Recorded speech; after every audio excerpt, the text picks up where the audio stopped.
Wow. Yeah. This year did suck. Fuck 2016. Fuck you, 2016. Fuck you, 2016. Fuck 2016. Fuck you, 2016. Bad year. Shit year. 2016. This is for you. Fuck 2016. Fuck it a lot. Fuck 2016. And fuck Donald Trump. Fuck 2016.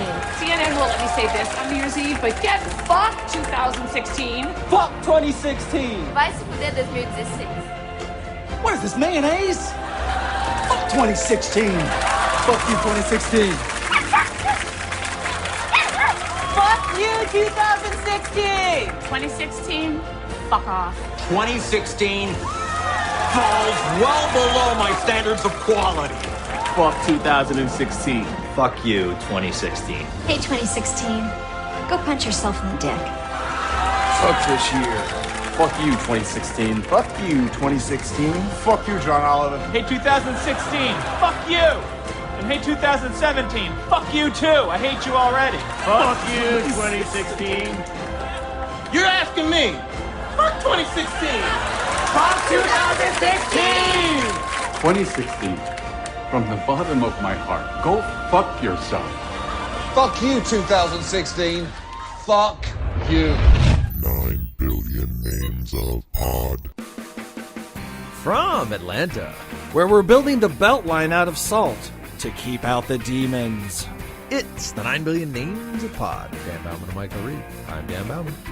I'm looking for a TARDIS because I want to see if it can fit the entire country inside of it. So let's talk about some stuff. No, turns out Chad's okay, so we're going to go get tacos. Let's play part 2. But so yeah, I mean, Lin-Manuel had been invited to the White House for a dinner thing and to do a couple of pieces from In the Heights, and he said, I'm writing this thing and it's like a rap song about Alexander Hamilton, and I'm gonna do that instead. And they were like, what? And they show him doing it, and it's what it is. It's Hamilton. And after that, it was like, it was totally on. But in the thing, he discusses the founding fathers, and right. he's like, especially as a person of color, you have to make a disconnect between the amazing things that these men were doing and the horrible things these men were doing. Exactly. You know, these are slave owners who are building a country for everybody with slaves, and you know, it's such a mind-bendy thing. Right. And people wonder, or maybe they don't if they know their history, you know, how is it that America rose like... Yeah, because we had generations of free slave labor to build this country. Yeah. And Republicans don't want to admit it, but post-World War II, the rich people were paying 90% taxes. How do you think we got our international, our interstate system? Yeah. All our infrastructure that is now crumbling because the richies were paying, I think 90% is a little much, but they were paying far more than what people are now. $8 an hour. Yeah, exactly. So that's why America's great. You know, you got to acknowledge these things. Yes. You got to acknowledge and these it's such a things. weird dichotomy. Well, and that's one of the things that's going to really suck about, Trump's America. The Republican plan is to lower taxes for everybody. You get 2 cents out of 100 of savings, and the rich people get 75%.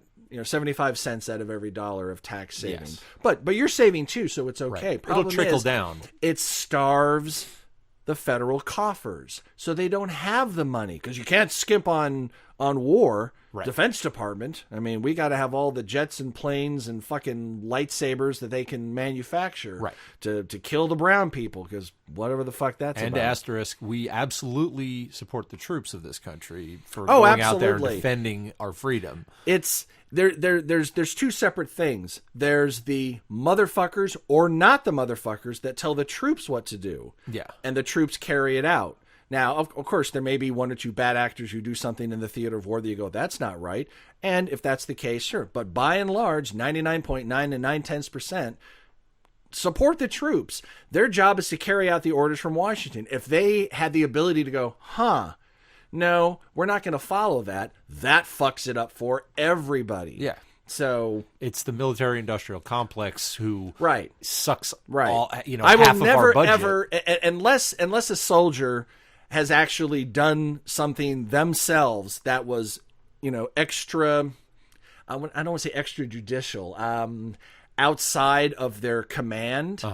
If they were just following the orders that, I will never disrespect someone who wears the uniform of this country. No. They do something that I would never fucking do. Yeah. Because I'm a weak pussy motherfucker. I'm like, I ain't going to do that shit. Yeah, I'm not going to get shot at. We're going to run 30 miles today. Motherfucker, I can't run 30 feet. But thank you guys who do get shot at. You guys and girls and everybody. Exactly. If you've got, that's why I get so angry about the Vietnam, how the Vietnam vets were treated when they came back. It's like, they're following orders. That's the way it has to work. Yeah. Because if the government says, all right, we're going to go fight Hitler, and the troops go, nah, then fucking Hitler wins. Yeah. You can't make a judgment whether you're fighting Hitler or someone you shouldn't be fighting. That's not the point of You them. made these guys go to this southeastern country, Southeast Asian country. So if you want to get angry with the civilian leadership of the military who drafted these men and take out your grievances with them. No, I will support to my dying day every person who's ever worn the uniform for this country. Right. Abso-fucking-lutely. Right. And of course,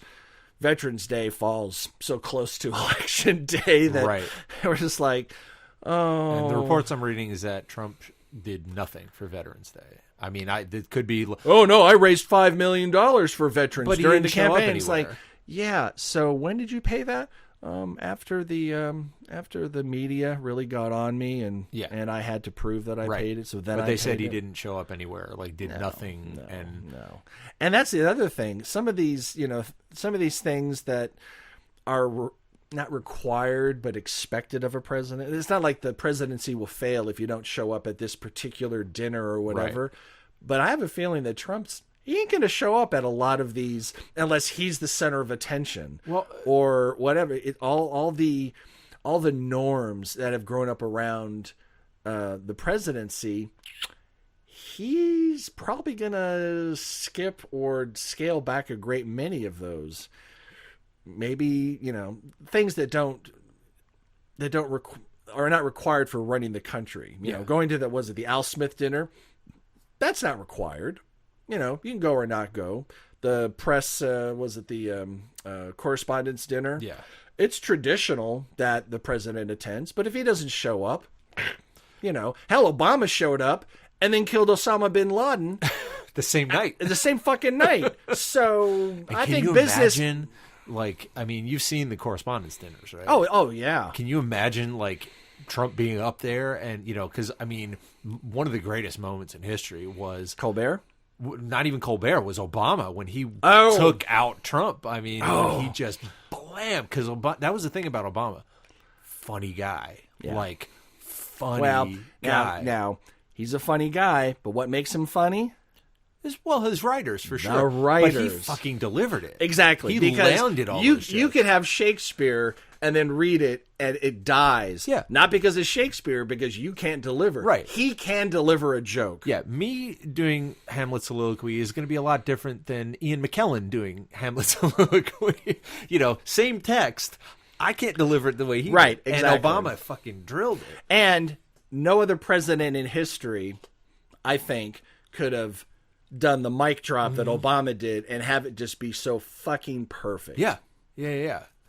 Well, of course, if let's say if Washington had done that, people go, "What the fuck was he holding? What is that? I don't know. I just what?" He dropped some form of He dropped stick. some kind of sticky some cylinder. baton of some sort. Yes, exactly. Well, no, I was going to say the thing that really made me insane was on going back to the appearing at things.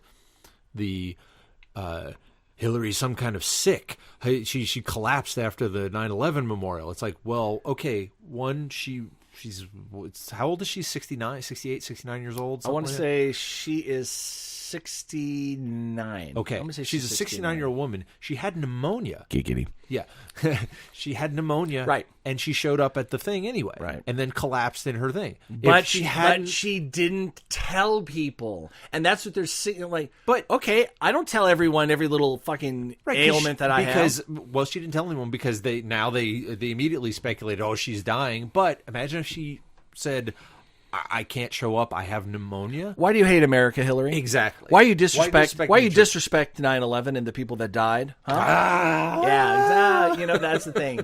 And I'm sure Obama knows that now more than he did when he started. It's like, wow, if I do this, these people criticize me. If I do the exact opposite, these people criticize me. The same people criticize yeah, exactly. That's really what it was. That's true. It's like the people at Fox News. God, I would want to hang out. I would love to hang out with him in a closed room and have a beer and be like, how fucking maddening was that? How frustrating was that? That's what the book is going to be. I can't wait for the book. But you know what? Even then, I think he's going to be... No, he'll be reserved. Presidential, and will put it in terms... The motherfuckers will probably be limited to probably 0. Yeah. Yes. but there are plenty of places where like, mother... You know. I know. And that's the kind of thing... Oh, man. I just cannot... Oh, I cannot wait. Cannot wait. Cannot wait. That's going to be a bestseller. Oh, yeah. So we'll see. We'll see. I mean,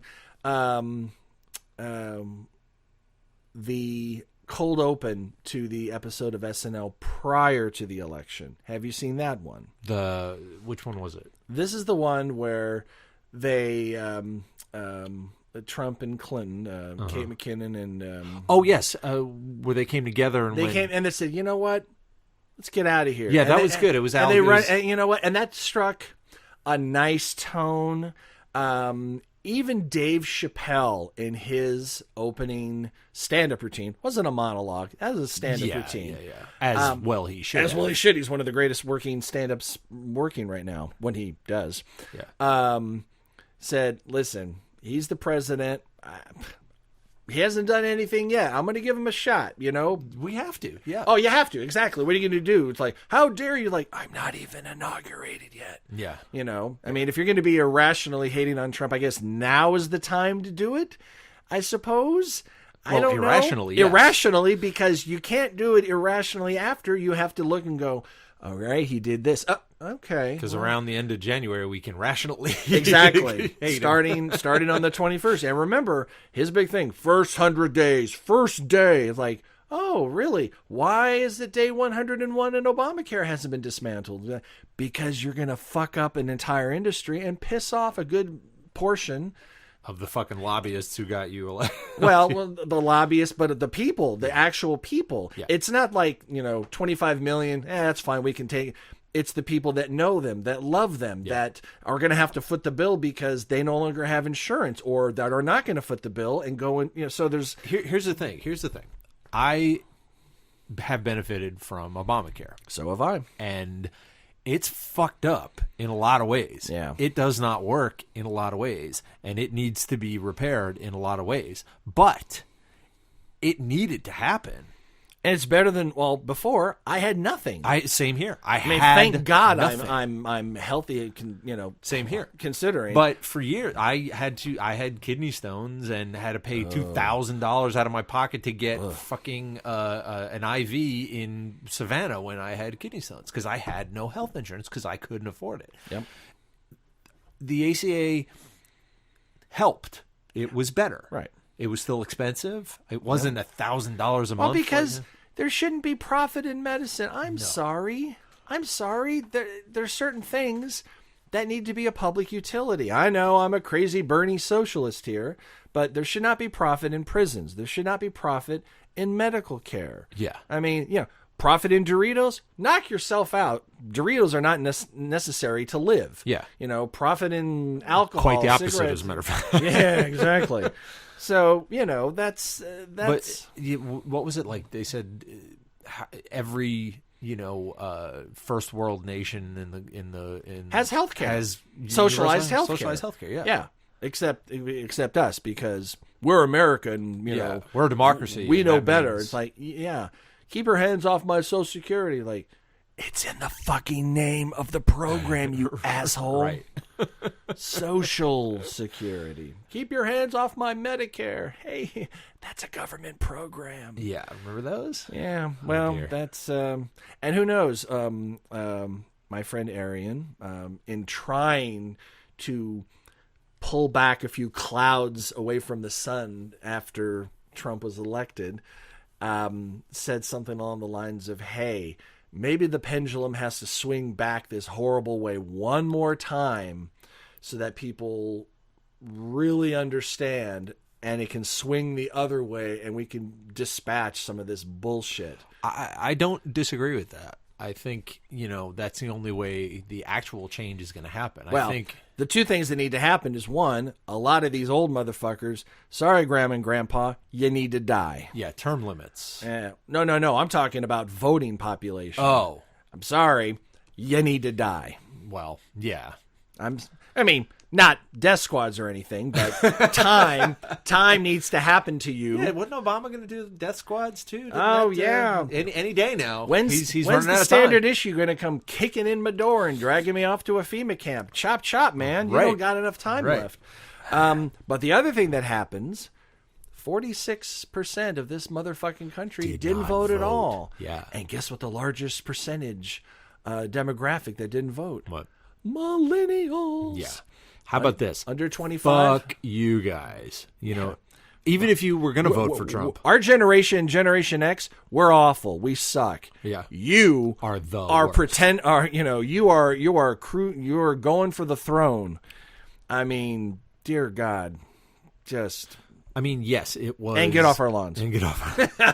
Yeah. Yes, it was a very unpalatable election. It was, but it didn't have to be that way. No. It didn't have to be that way. And in a good number of states, and I haven't done the research, if it would have tipped the election, I like to think that it would have, but she lost by like 1% or less than 1%. Now, we can talk third party, but there's no way of knowing how, if Johnson or Stein hadn't been in there, which way those votes would have rolled.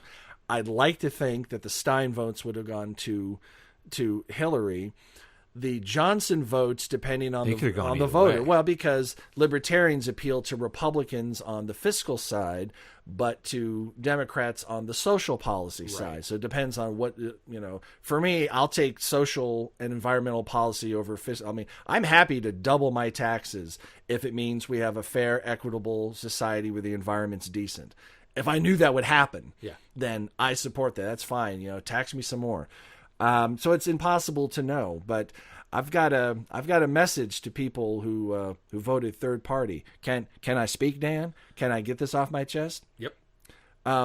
Fuck you. Okay? Libertarians, where are you the other 3 years out of the presidential cycle? Okay? If you want to take the top job, you don't walk into the building, get hired in the mailroom, and then go for the CEO position by lunchtime. Fuck you. Start winning some state and local elections. Have at least one goddamn senator or congressman.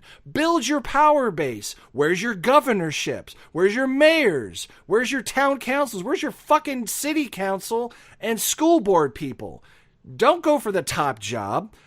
You got 20 to 30 years of work to do to build your power base. I support a third party. I crave it. I support a fourth and fifth party.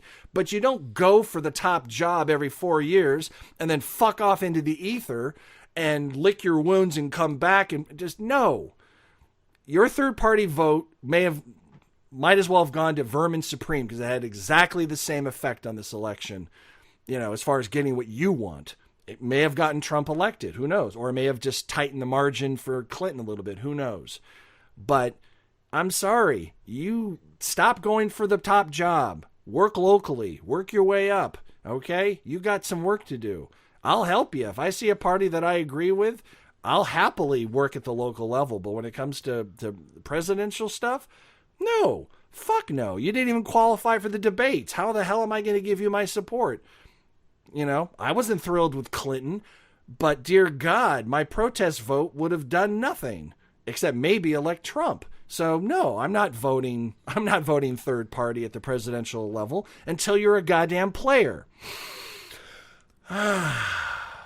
That's my inner Keith Olbermann. This is the hoser. Watch this space. His little 5 to 7 minute vignettes have just been, it's been like countdown with swear words. It's been wonderful. I'll post a link to all. He did 40 videos in the run up to the election. Okay, and basically it was just how awful is Trump the whole time. Which, okay, that's a way to go, and that's the way Clinton did on the stump. You should have talked more about what you're going to do, saying how bad the other guy is. Like, we have eyes and ears. Yeah. We know. That's easy. He's grabbing pussy, and he's cheating on wives, and he's tax dodging. And deporting people and building walls. We got that. Yeah. You're speaking to people that know it and have taken it in, or they don't care. Yeah. Talk about what you're going to do, because he got away with talking about what he's going to do without any actual plan to back it up. Yeah. At all. Yeah. Zero. There are people that ran the numbers on building the wall. It went into the billions, and that's just in like raw material. Then there's the labor. Then there's the labor it takes to deport 11 million people. Blah, and then there's also the president of Mexico who said, we're not building a fucking wall. Oh, we're going to do trade tariffs. Well, you know what? We happen to be a member of certain global, the WTO. And you know what? If we start putting tariffs on stuff from Mexico, we're a part of the World Trade Organization. Other member countries can go, oh, you're going to unilaterally fuck with Mexico? Fine. Now American goods have a 25%. Yep. So what you going to do, motherfucker? It's mutually assured destruction, just without nuke. Well, the nukes are a whole nother thing. I mean, why do we have them if we don't use them, Dan? Exactly, yeah. You know? It's like we can take back Aleppo immediately. Just drop a nuke on it. Right. And then it's back. Like, sure. And the way that I want to, get the mice out of my attic by lighting my house on fire. Exactly. I guarantee you those mice are out of my attic. Right. Once my house is burned down. down. That's how that works. That's how it works in Trump's America. So, but until we get that, we're going to take your Twitter account away. We're not going to let you. Well, have you heard today? We're recording Sunday evening. He said, I won the election with Twitter. Now I'll ease off. So what does that mean? Because up to recently, he was been on both sides of the protests. They're crying about a fair election, and then like 6 hours later, how great it is that Americans are involved in democracy and they fucking took his phone away. That's all it really was. They're like, you can't do this anymore at all. And here's the thing: there's an official presidential Twitter account, and then there's the real Donald J. Trump account. Is he gonna still think he's a private citizen and tweet out of that? I mean, there's no law that says he can't, but then again, there's protocol and decorum. Yeah, he's not even allowed to drive. That is true. Everyone's like, yeah, Hillary Clinton hasn't driven in 30 years. Like, yeah, because she's been in fucking public service for 30 years. I mean, dear God. One of my favorite Obama jokes he ever did was he was on it was either Jimmy Fallon or Jimmy Kimmel, and they were talking to he said, what do you miss? And he's like, I miss driving. He goes, I haven't driven in almost 8 years because I'm not allowed to. Right. Yeah. But he says and it was hard to get used to because we drive on the other side of the road in Kenya. I was like, that's brilliant. Nice. Yeah, it's not like, Mr. President, would you like to drive or not drive? No. Yeah. That's not. No. The Secret Service is probably the only entity that gets to directly boss the fuck out of the president. Yeah. If the Secret Service says you go here or you don't do that, right, you don't do it. He's not even allowed on the same plane as his VP. There's things that that's the stuff I'm secretly loving so much is all these people who get to tell him no. That he's never heard before. No one's ever said that to him before. It's like that episode of The Twilight Zone, which we are living in. The Twilight Zone, that is. But a guy dies and he wakes up and, oh my gosh, he's shooting pool and he wins every game. Every girl he wants, he gets. He just, is living life and it's wonderful. And after a while, he's like, I win everything. So, like, God, this is awful. I just want to. Why play? I'm always going to win. I'm going to get, like, good gosh, heaven sucks. And his guide through this, like, what makes you think this is heaven? Yeah. Boom. Yeah. So it's like, you're going to win and win and win. Oh, you're winning so much. You won. And now here's your prize. Yeah. It's a little bit different. It's like now you get to be told no. Like, what? It's just driving. Like, no, sorry. No. I want to take my private Cessna down to Milago, whatever the fuck it is. No. You have to stay here and talk to the Prime Minister of exactly. Uzbekistan, I'm going to start a website, Trump vacation days. Yeah. Because remember, Bush took a shit ton, and every time President Obama took 2 weeks off during Christmas, like, why isn't he, you understand that Bush took, I think it was almost a third of his entire two terms of 4 years off. Yeah. As holiday, Obama way down in that department. I mean, he took a lot too, but not even nearly right. in the same realm as what Bush did. But in either case, if you're the president, it's not like, all right, America, I'm going to go to Cancun for 2 weeks. I'll see you. Like, no, you are always the president, and there's always shit going on. Yeah. You might be able to go swim in the ocean for a half hour, but when you come back, there's 3 communiques. You've got a skiff set up in your second hotel room. Also, and you're dealing with everything. Also, you have someone saying, okay, you have to be here at 8 a.m., you have to be here at 11 a.m., you have to be here at 1 p.m., right. and, his life is going to be scheduled out to doing a whole bunch of shit he don't want to do. And a lot of fundraising. Yeah. Well, maybe not. I mean, at the presidential level, unless you're going for re-election, I don't think he's going to want to be re-elected. No, he won't run. That's the beauty of it. I don't think so. So that's why I hope a vampire bites, a third of the Supreme Court just to keep them living eternal. I hope the Highlander comes and makes a horrible sequel and gives them the power of eternal life or whatever. We need Wilford Brimley and his pool. Yes. Where's the cocoon pool? Can we just dip Ruth Bader Ginsburg? We'll bring the pool to her. We'll just scoop it up back into. Okay, we brought it back to sci-fi. That's good. I feel comfortable now. All right. Do we have any nerdly stuff we want to talk about?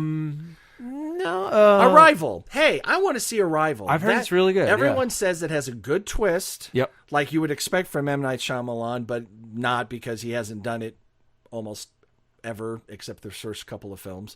And that it's hopeful from what I hear. It's hopeful. It's linguists are going like, hey. And anytime the scientists are going, wow, I'm like, okay. Yep. I support that. I haven't heard about Neil deGrasse Tyson, but then again, the aliens come here as opposed to us going out there and finding aliens, so he doesn't have quite as much to say about what goes on Earth as he does what goes on in space. Right. So thanks, Neil, for not ruining this film. No, we love you, Neil. Keep telling Hollywood what they're fucking up. Okay, wait, check this segue out. Okay, my buddy Randy, he tweeted that the Arrival is really good and really hopeful at the end. Good. Randy was in Stranger Things, which you just started watching, and one of the kids from Stranger Things was at my job today, was at the aquarium. Oh, which one? Dustin. I'm still so new. Is he the kid with the teeth? The teeth. Yeah. Oh, God. He's goofy. Yeah. I like it. It's gonna be good. It's interesting. Yeah. I will say, having watched just the first episode of Stranger Things, all right, just keep going. I know. Well, keep going. I never. Trust me. Too many people that I know and respect has said it's amazing. I will, even if I think it sucks by episode 5. I'm going all the way through because I trust them and I know that all the things I was not liking will suddenly be like, oh, that's what that's about. Got it. So. And ironically enough, I've recently started watching Veep. Oh my God! Hilarious, unbelievable. And I just I think I'm screwed because I think only the first 3 seasons are on Amazon Prime, and like the rest you got to buy, which I'm not opposed to at all. It cycles through, yeah. So you'll get to it. I think they just wrapped up 5, maybe. 5 or 6, something like that. And but I watched the first season. I was like, this is really good. And I'm about halfway through the second season, and they ramped it up so much. Oh, yeah. Just the insults alone. They found their footing towards the end of season 1. They knew what they were. They knew the kind of tone that was going to be their baseline, and then they just launched into the stratosphere. I think the show has won Best Comedy at least once. Julie Louis-Dreyfus got an Emmy. I think it won. Best Comedy this last go round. I'm not surprised. It's absolutely hilarious. Yeah, and it's politically astute because they have advisors that are from government on there that said, "Yeah, you know what's really weird? This is a thing." Like, what? Really? Yeah. Oh, we could totally use that as a plot point. Yeah. And it's a thing. And they say, I've heard interviews with a lot of the, like, even before I watched the show, I heard a lot of interviews with the cast members on, like, podcasts and stuff. And they say the politicos and, like, Washington fucking love the show because it's like, this is so right on the nose that they need it as a palate cleanser after an episode of House of Cards. Yeah. It's like, oh my God, the president did what? Let's watch an episode of Veep. So, and what's really weird is that when I watched the first episode, I went, that girl looks really familiar. Yeah. And it's Anna Chomsky from My Girl. From My Girl. Yeah. And I always thought when I was, I don't remember how old I was when that movie came out. Maybe early 20s? Maybe, yeah. Something like that. I'm like going like, wow, she's going to grow up to be a very attractive actress. And then you never heard from her. She disappeared. Yeah. I think she pulled a Natalie Portman in that she said, I'm going to step away. I'm going to get my education. And then maybe I'll come came back. back. Although Natalie kind of acted but she said, wow, there's more to life than just acting. Yep. She came back and went, wow, she did grow up to be really cute. Yeah. And a good actress. Really like good. really good. Like, I don't think the show could really manage without the play between her and Dan. Yeah. Oh gosh. Oh yeah. I'm not giving anything away. Yeah. but No. That's gonna be a whole thing. Well, it's a whole thing forever. Yeah, I can tell. Mean, you can see it. I mean, you can see it's going to be. And of course, the other absolute crucial. Come on, Tony Hale. Absolutely. Yeah. I heard. I can't remember who it was. It was an interview with. It might have been the guy who plays Dan. But they said the way to watch Veep, watch the episode of Veep, then go back to the beginning and watch a Tony Hale pass. Just watch what he's doing in any scene. It's like he's way in the background, and you're just, what's he do? What the? He sniffs her purse or whatever. He's like so in love with her. And Tony Hale, if you don't know, he was Buster from Arrested Development, and that he is so good at that manic. Nebbish. He's so different. Gary is so different than Buster, but it's that same weirdness. But it's a different off ramp of weirdness. It's kind of. I want to say it's Nicholson-like in the sense that Nicholson has that note and he bends it into different roles, but it's always Nicholson. Right. Tony Hale has the Tony Hale note that he bends. He's so completely different, because Buster's just a lunatic. Buster's incompetent and a lunatic and just nuts. Gary is he is dedicated to this woman. He's hyper competent in a very narrow band of competency. He found his role in outside life. Anytime he has to diverge out of that very narrow lane, he is fucked. Yeah, and so is just everybody. The insults. And I mean, it's Armando Iannucci who did the thick of it. I mean, that's why the Peter Capaldi show. Ew. It's the same producer, so it's basically the American version of the thick of it. And just the insults alone that these writers come up with are they're filthy. It is a filthy show. Filthy show. But and of course, what is the person that elicits the most insults? Come on. Who gets the most? Gets the most. Oh, Jonah. Absolutely. Yeah. You're gonna love what happens to him. Okay. Oh my fucking like God. I said, I'm in the middle of season 2 right now, so Yeah, they're in the middle of, they just got back from Helsinki and that's right. With all this adjusted work schedule you have, you can actually get caught up on shows a little bit. Yeah. You can't let Courtney hold you down on every single show you want to watch. No, and this one I just kind of went with, and if she wants to watch it, I'll watch it again. I don't know if it would be her cup of tea, but I was like, all right, I need something because I finished all the Archers. Phrasing, yeah. We're always doing phrasing. Yeah. Speaking of political shows not being her cup of tea, bringing it back to politics like I do. That's fine. I remember my own personal political awakening prior to the Bush Gore thing in 2000. I had voted, but I never watched anything other than maybe a half hour of headline news on CNN. I think I voted for Clinton. Like that was my first vote when Bill Clinton. Oh, back in the day, yeah, the first time I voted, I believe that was for re-election or election. I don't remember. Yeah, I don't remember. I voted. The first time I ever voted was I think it was for Clinton's re-election when Ross Perot was in the mix. Okay. So that was my first. In fact, somewhere on an old answering machine tape, I have a in-person robocall. In other words, someone was actually phoning people a day before the election, and it's a call to go out and vote and support Ross Perot. I have that somewhere. But before that, I was like, I was vaguely aware of like the big things. Like I would watch a half hour of CNN headline news. And in that half hour, anything that was monstrous happening, big, that whether it was good, bad, or indifferent, I would know about it, and that was okay. Okay. After 2000, I became a political junkie. Yeah. And I was like, what the fuck? I really kind of wish I could go back before then. Oh, yes. Because the saying of ignorance is bliss is so true. Because 95% of my vitriol on a daily basis is based on some of the fucked up shit that I'm going to say 95 to 5% Republicans are doing. Yeah. I mean, Democrats do some dumbass shit and go too far. But let's, by and large, the things that, I support, equal rights and access to health care and all this stuff are things that the Democrats support and Republicans give lip service to and then try to destroy every chance they get. Right. Because it stands in the way of big business or what baby Jesus needs to not cry. So, but going back before that,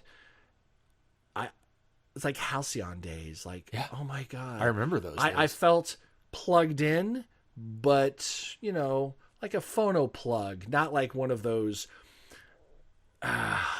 like a lighting snake. I'm getting too technical here.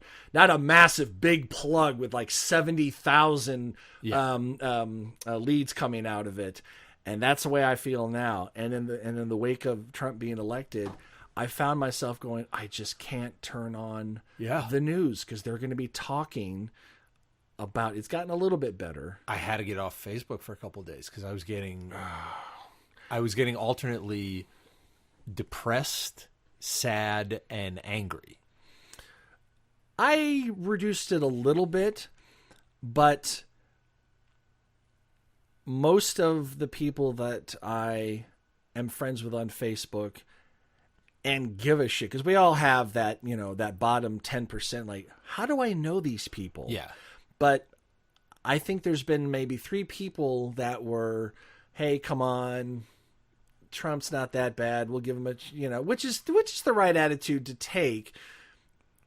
But right after it happened, everyone was still so raw that didn't go over too well. But for the most part, my friends on Facebook are pretty much either, I won't say they're Democrats, but they're definitely not Republicans. You know what I mean? They're like-minded, at least. Exactly. At the very least. Exactly. Yeah. Which is good in one sense because, I consider my Facebook page like an extension of my house. I'm not going to invite, Hitler Jr. over to come into my house. But at the same time, I don't ever want to be in a position that a lot of people who watch exclusively Fox News, and that is being in a bubble / echo chamber where all you hear are the things that you already agree with. Agreed. And that's why, in my listening and viewing habits of political content, I will listen to a half hour on the drive to work or to a lit event or whatever. I'll listen to a half hour of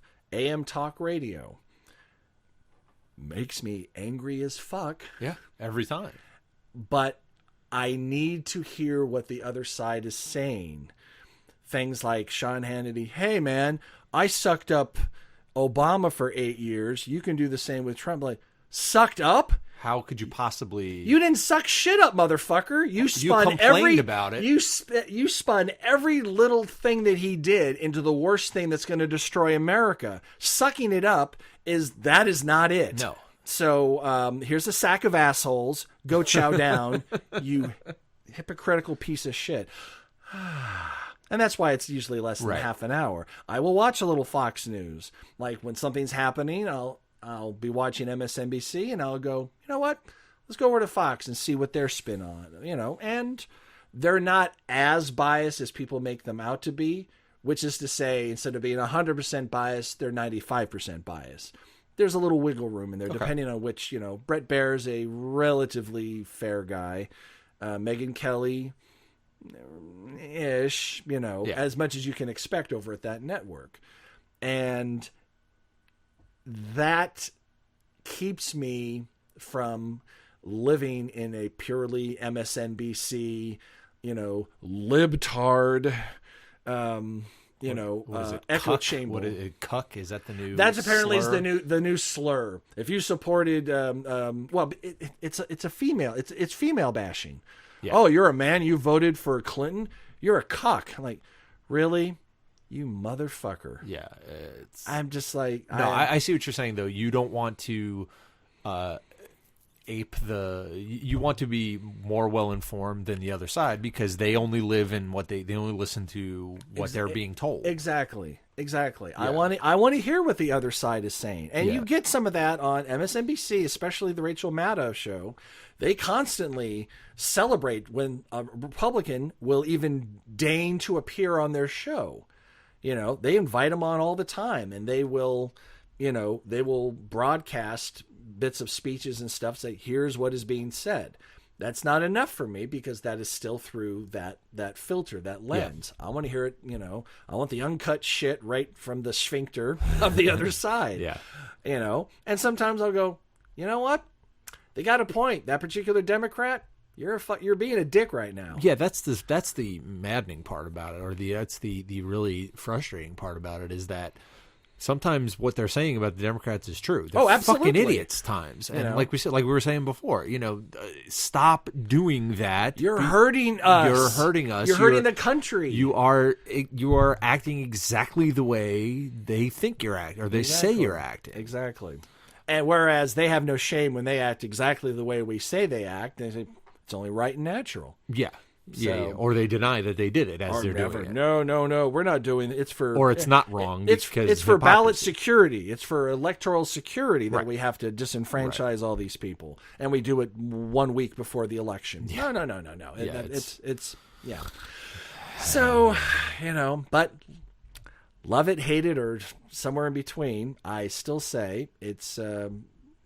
I want to say one of the top 3 countries in the world. Oh yeah, I'm not a believer that America fuck yeah means we're number one in everything, unless it's like obesity and defense spending. Seriously, yeah, that's one thing. I mean, as much as I like Bill Maher, he's kind of a pompous asshole. Even when he's right, he's a pompous asshole. Much like Rush Limbaugh, occasionally a bit of truth will come out of his mouth, but he says it in such a haughty, hubristic, asshole way. Exactly as I was saying before. Arrogance. Exactly. Nothing makes me more angry. Just arrogant about it. You're just like, I don't want to hear it. Limbaugh could say, water is wet because the Democrat, blah, blah, blah. Like, you know what? I know what you're saying is true, but you're being a dick about it. So I shut down the whole thing. Right. But yeah, we're good. We're not number one in everything. We got a few things. We're like, 13th in press freedom and maybe, 17th in education, or probably not even that high. There's these little charts that come out where they do objective studies, and it's like, we're not the best. No. I'd say overall, we're top 3 as far as where would you like to live.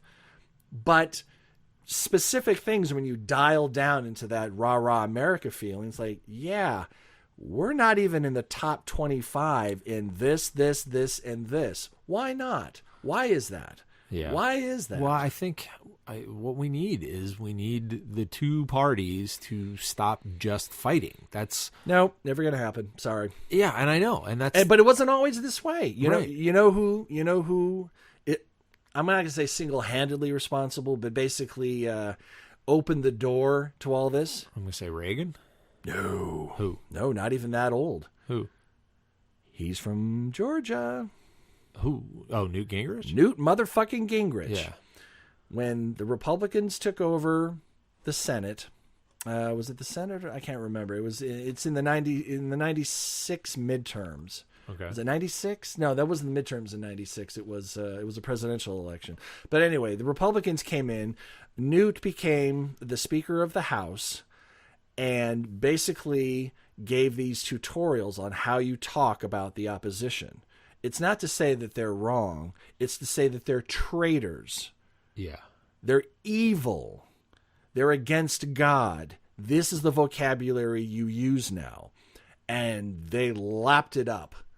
And that has now become a part of the DNA of the Republican Party. You may, if you're sitting there, my honorable person from across the aisle, but when they're on the stump, it's that evil motherfucker over there is trying to take your guns and put you in a FEMA camp. Well, where's the camp, and why does he have all his guns still, et cetera, et cetera. So Newt Gingrich, 3 times married. Yeah, exactly. And hey, he was working so hard for America, and his love of country made him cheat. He actually said that. Yeah. If that's the case, sorry, honey, I just love America too much. I got to go bang this 20-year-old. Sorry, loving America. So, yeah. So, America, Rudy Giuliani, another big spokesperson. A lot of affairs and a lot of marriages there. And I'm not saying the definition of somebody's character is whether they've had an affair or not. Yeah. Everyone's human. But at the same time, as you're espousing one set of principles and you operate on another, it's like the guy that says, gays are the worst thing ever. And then he's caught getting his dick sucked in a back room at some dive bar. Or abortions are the worst thing. Oh my God, it makes God angry and it's the worst. And then you had an affair and you basically tried to blackmail your girl too much. Yeah, exactly. And that's the thing. As soon as someone stands up on the Republican side and says, this whatever X is the worst thing ever, and I do not support it, I will fight against it. They're doing it. They're doing it, or they're it. benefiting from it being done somewhere. It's somewhere. It almost always is the case. Yeah. So, it's the two sides are not going to come together. There will be moments of coming together, but it's not going to be gentlemanly politics in the foreseeable future. I can't see it happening. Right. I would like it to happen. I'm not saying, fuck that. Let's fight every day, but I just don't see it happening. Now, what I was talking about earlier, a third party would fuck everything up for that that. I would love that. But you don't step right up and you don't get out of what is the Little League and then just jump into the stadium and start batting for the fucking Cubs. You got some work to do. Right. You got some work to do. And I will support that. I can't say libertarian. No, that's, driver's licenses are bullshit.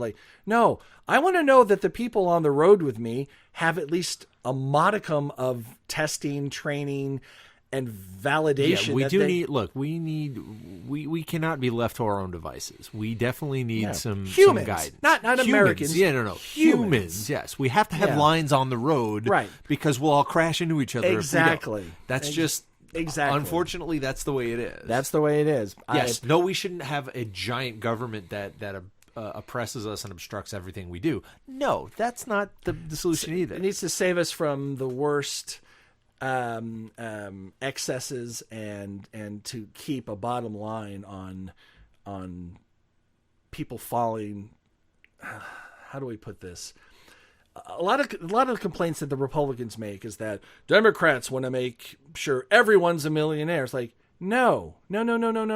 We just want to draw a line at the very bottom that says nobody can fall below this. Okay? Yeah. If they're below that, we will help them get up to that line. But once they're at that line, then yes, it's capitalism, it's ingenuity, it's hard work, it's what you need to do. But if you're below that line is there to tell us that if you're below it, you are suffering. Your children are suffering. There's a problem. We'll get you up to that line, and after that, it's no one deserves a handout. Right. We're not going to sit there and support you. But people the need Republicans help. don't want any line at all. They say, fuck it, or they want the line significantly lower. Yeah, they want poverty and millionaires. Exactly. And so unless you're starving to death and your belly's bloated and distended, or the flies are crawling over your open eyes, all right, we'll help you then. We'd like to bring the line up a little bit further. Just level it out just a little bit. That's it. It level the playing field as it's used quite often. Yeah. And I'm like, okay, I can support that. I don't want to say the least of us because that seems derogatory, but the less fortunate. There you go. Yeah. I fully support getting them up to that line, but people who can't get above that line, they want to stay at that line. Yes, that's a problem. There's always going to be abuses in every government program that gives you assistance without asking for anything in return. And there's a lot of, minutia in that we're not going to get into. Mm-hmm. But there's got to be a base standard of living that we say no one's going to live below this. Yeah. And if we find a lot of people are drifting into this, there's more going on in this country that's pushing them down. Let's find and work at that level, because Republicans believe that government is a necessary evil, but by and large can't do anything right. Democrats believe that it is a required evil, not necessarily an evil, but something that helps keep order and keep everybody at a certain standard of existence. Right. I mean, it's very inarticulate the way I'm saying this. And what we've found, in the last 30 years, that Republicans have basically obstructed everything they possibly could to help those people, and then turn around and go, see, government can't do anything right. Like, right. Yeah, you starved it of funds, and you didn't approve the proper manpower to make it happen when it was requested by the other side. So, it's like putting water in a gas tank, and then going, see, cars are bullshit, doesn't work. Yeah. See, you're like, yeah, Or Obama turning around the economy is like, wow, this is the slowest turnaround ever. Yeah, I'm like, it was a pretty big problem. Yeah. It's like, it's like Obama gave us parachutes to land safely, after the economic thing. Republicans have the complaints of, my parachute was black. I wanted it to be yellow. And my back hurts now. And why am I not back up in the plane? Why am I not back up there yet? Like, I just saved you from a massive crash where you all would have died. I don't remember that. Whatever. I'm sure. Why am I not back up? I'm going to be late for my connecting flight. So, hubris, hypocrisy, all the things that make us human and American. But, I don't know if I can consider myself a Democrat anymore.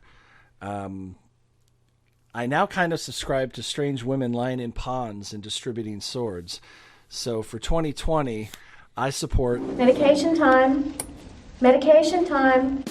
We ran out of time. I will tell you, in 4 years, The 9 Billion Names of Pod was conceived, written, and performed by Michael Reed and Dan Bauman, with Abdul Beni Hassan as the sound of splintering wood. Research, transportation, and exasperated looks by Courtney Lohner. Technical assistance by Cubase, Pro Tools, Skynet, QLab, Deep Thought, Big Brother, and Eddie, or Shipboard Computer. Financial consideration provided by the Wayne Foundation, Stark Industries, the Piranha Brothers, and LexCorp. Legal counsel by the offices of Howard and Fine. Zaphod Bibelbrox, 2020. Our intro music was written by Tim Akers. This podcast was sponsored by Deep Shag Records and is a production of Audio Primate. Throw us a couple stars on iTunes, why don't you? Check us out on dadsgarageradio.net. Listen, watch on YouTube. Listen on SoundCloud, stream us on Stitcher, like us on Facebook, follow us on Twitter, or email us, comlink@billionpod.com. And until this happens again, I'm Dan Bauman. I'm Michael Reed. Hello, Z.